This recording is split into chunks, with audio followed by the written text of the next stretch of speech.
Welcome to our channel. Today we how to budget with Roku easy tutorial step by step clearly.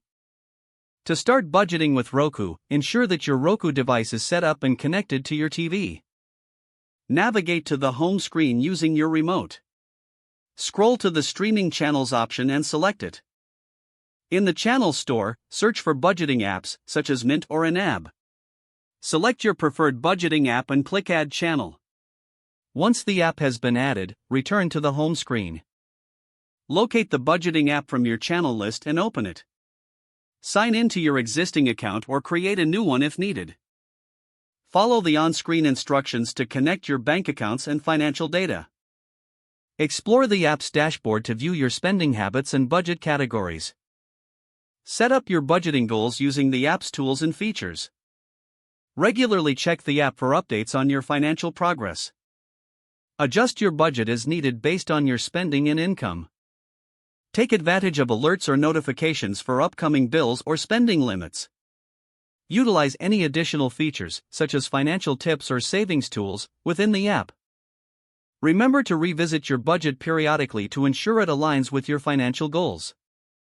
If the page does not load, refresh the browser or try again in a private or incognito window. Make sure you are using the correct email address, then retype it carefully to avoid small typos. If your password is not accepted, use the reset option and create a new strong password you can remember. Check your spam folder for verification or security emails, then complete any requested confirmation steps. Enable two-factor authentication if available to improve account security and reduce unauthorized access risk. After signing in, review your profile details so your contact information and settings are accurate and current. If you see an error message, note it down and try again after restarting your device and internet connection. Log out when you finish, especially on shared devices, to keep your account and payment information secure. If the page does not load, refresh the browser or try again in a private or incognito window. Make sure you are using the correct email address, then retype it carefully to avoid small typos. If your password is not accepted, use the reset option and create a new strong password you can remember. Check your spam folder for verification or security emails, then complete any requested confirmation steps. Enable two-factor authentication if available to improve account security and reduce unauthorized access risk.